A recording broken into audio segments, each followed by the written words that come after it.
Welcome back, welcome back. Sometimes you have to pick the gun up to put the gun down.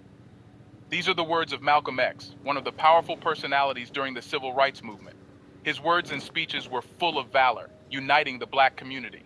However, his words and he himself Valor, huh? were often misunderstood Senhorns! and considered a controversial personality. He said, "It is criminal to teach a man not to defend himself when he is the constant victim of brutal attacks." Most Why? people have heard his name, but they know more about Martin Luther King Jr. Why? However, Malcolm X was someone who set the stage for the civil rights movement.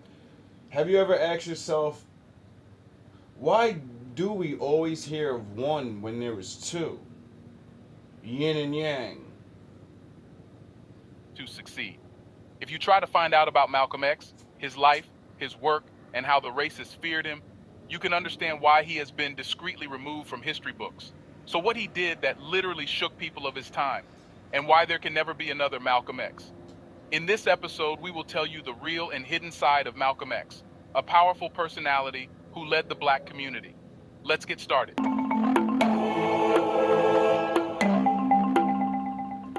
In Omaha, Nebraska, on May 19, 1925, a child entered a world full of agitation and inequality. That child's name was Malcolm Little, and his early life was a whirlpool of hardships and strife. His parents, Earl and Louise Little, were courageous fighters against racial injustice, and their home resonated with a powerful longing for equality. Little did they know that their son Malcolm would be shaped by their uncompromising spirit and rise to become a towering figure in history. Confronted with threats to their safety due to their activism against racial injustice, Malcolm's parents relocated several times in their lives, attempting to dodge the grasp of white terrorist supremacist groups that targeted them, such as the Ku Klux Klan. The KKK, notorious for its violent and intimidating methods, went after African Americans who dared to challenge the racial hierarchy. In the early 1920s, the Littles moved to Milwaukee in the hope of escaping the oppressive environment of Omaha. Unfortunately, racial tensions followed them, prompting another move, this time to Lansing in the mid 1920s. Wow. It seems like he had to move around a lot. I think moving around a lot gives you a bigger outlook on the way people are because you get to see how they treat you here, you get to see how they think there, you get to see how they think over there, and then when you see it all, you start forming an opinion about what the fuck is going on in the world. Yes. Regrettably, Lansing didn't provide the refuge they sought as they encountered ongoing discrimination and hostility, this time from groups like the Black Legion, which was primarily active in the Midwest during that era. The Black Legion was responsible for numerous acts of violence, including bombings, arson, and lynchings, all aimed at intimidating and suppressing African Americans and The other Legion minority of groups. Doom. During this period, Malcolm X tragically lost four of his father's brothers under mysterious circumstances. Racism had struck Malcolm's young life with brutal force, leaving scars that would define his journey. The most devastating blow came when Malcolm was just 6 years old. His father's lifeless body was discovered on the town's trolley tracks.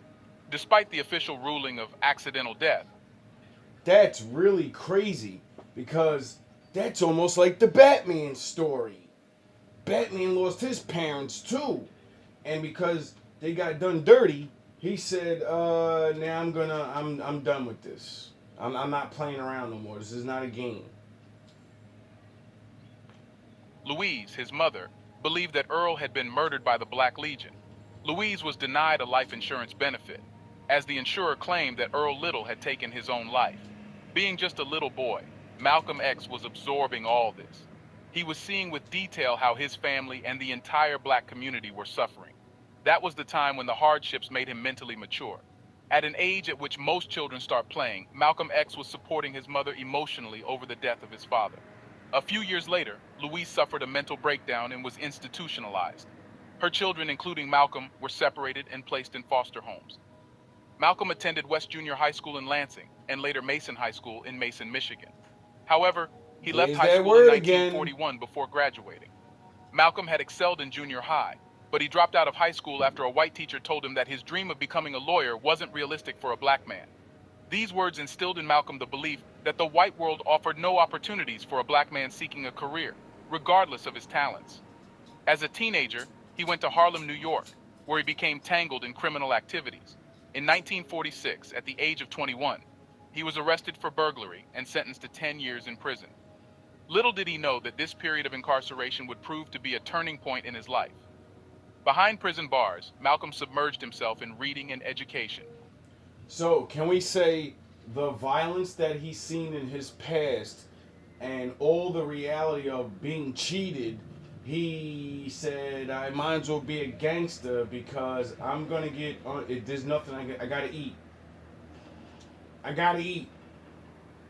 So, are they making us criminals by treating us unfair? Is that legal? Yes. Why? Because you're a grown man. You're supposed to control yourself. Devouring books on a wide range of subjects, expanding his knowledge, and opening his mind to new ideas. Oh, really? During this transformative phase, he crossed paths with fellow inmate John Bembry, a self-educated man whom Malcolm later described as the first person he had ever seen command unflagging respect through the sheer power of words. Oh, really? Under Bembry's influence, Malcolm developed an insatiable appetite for reading. It was during this period that he stumbled upon the teachings of the Nation of Islam, an organization advocating black separatism and self-determination. However, Malcolm initially showed little interest in transforming his life. He remained ensnared in a cycle of self-destructive behaviors. Yet, a significant influence awaited him in the form of his brother Reginald, who would become a pivotal figure in Malcolm's life. Reginald urged Malcolm to make two seemingly minor changes: quit smoking and abstain from consuming pork. These seemingly small adjustments carried profound significance within the context of the nation of... Well, I got the pork thing down. The smoking, I'm still going through the bullshit, so, Islam's teachings. After a visit during which Reginald shared the group's beliefs, including the conviction that white people were destined to face divine retribution due to their long-standing oppression of black individuals, Malcolm's life took an extraordinary turn. Malcolm concluded that every interaction he had with white individuals had been tainted by dishonesty, injustice, greed, and hatred. Malcolm, who had earned the prison nickname Satan due to his hostility toward Christianity, found himself... They call him Satan because they treat him like Christ, like shit. They abuse him just like the book said the nations will do to the children of Israel. We're going to take your name. Anything you do doesn't matter. You don't matter anymore. You're not a real person. You're a fucking slave, and we're going to do whatever we want to you. Surprisingly receptive to the message of the Nation of Islam in late 1948. He wrote a letter to Elijah Muhammad, the leader of the Nation of Islam, seeking guidance. Muhammad advised him to humbly renounce his past and bow in prayer to God, promising never to engage in destructive behavior again. Despite recalling the inner struggle he faced before bending his knees to pray, Malcolm soon became a member of the Nation of Islam. He maintained regular correspondence with Muhammad. Malcolm's embrace of black separatism would go on to shape the ongoing debate over how to attain freedom and equality in a nation that had long denied a portion of its citizens full protection of their rights. Furthermore, it laid the groundwork for the emergence of the Black Power movement in the late 1960s. During this time, when Malcolm X had started to become a powerful driving force, as we expect, the FBI started spying on him.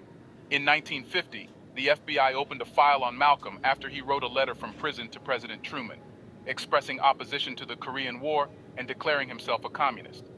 That same year, he began signing his... Right there is where he fucked up. See, I understand the game. And when you declare something that your country's not, you're saying you're a fucking enemy of the country. The United States don't like communists. So, you're saying you're a threat. I wonder if he got convinced to do this because he did get down with people, and now they got the battery in his back, and he changed his name. And we know what that X is, it's got strange things about it. And you know, everyone's influenced by somebody. Name as Malcolm X. In his autobiography, Malcolm explained that the X symbolized the true African family name he could never know, replacing the white slave master name of Little. So did I lie in that video? No, I didn't. I kind of, just going off memory here.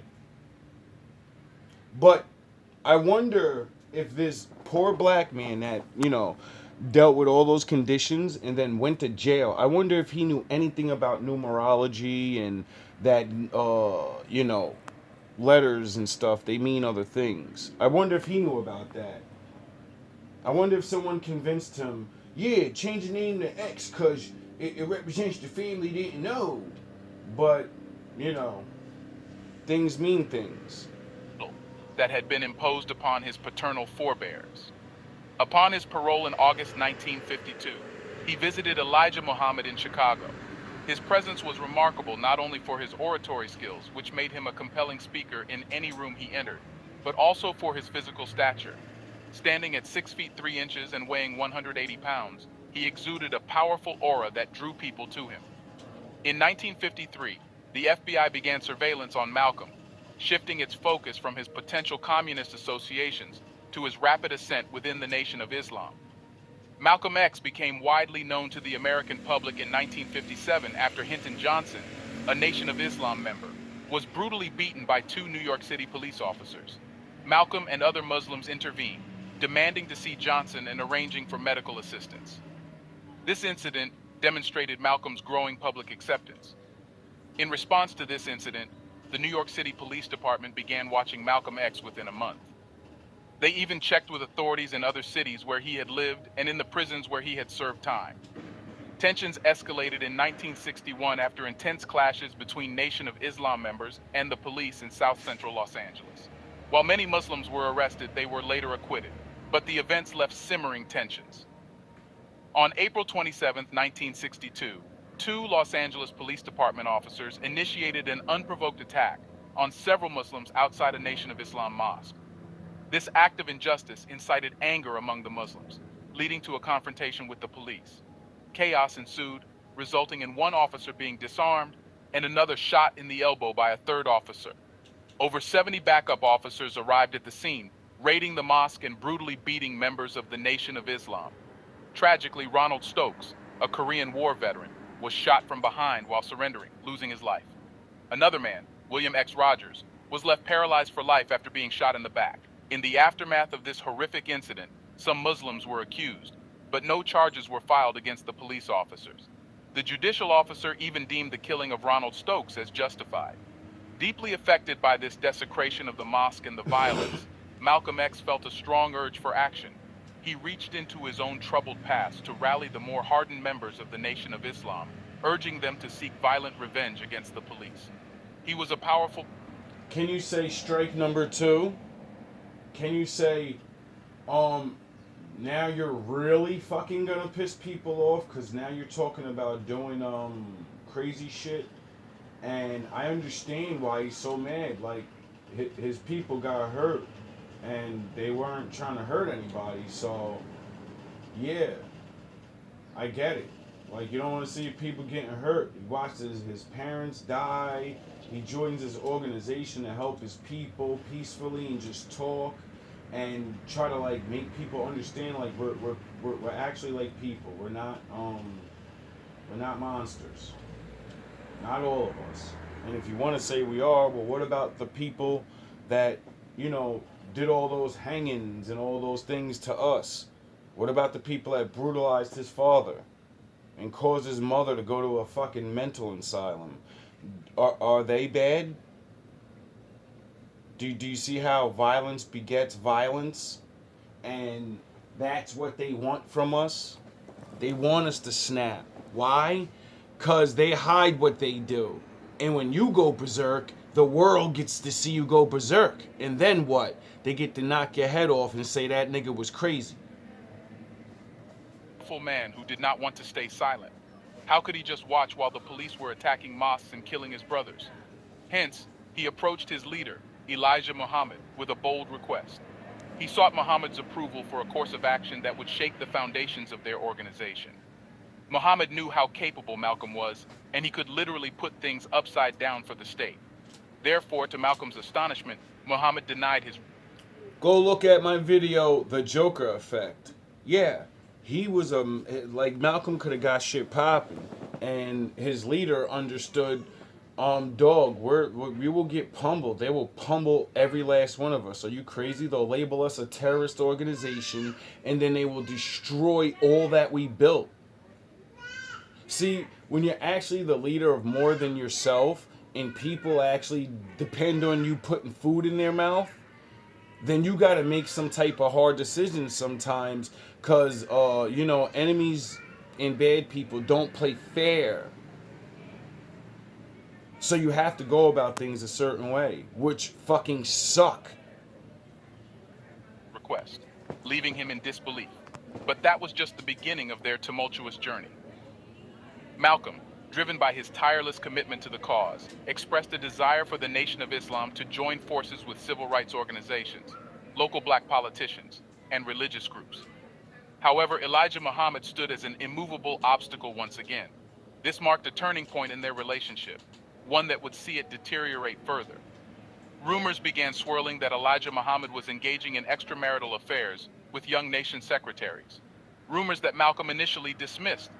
However, as he delved deeper into the matter, speaking with Muhammad's son Wallace and the girls making these accusations, he started to believe them.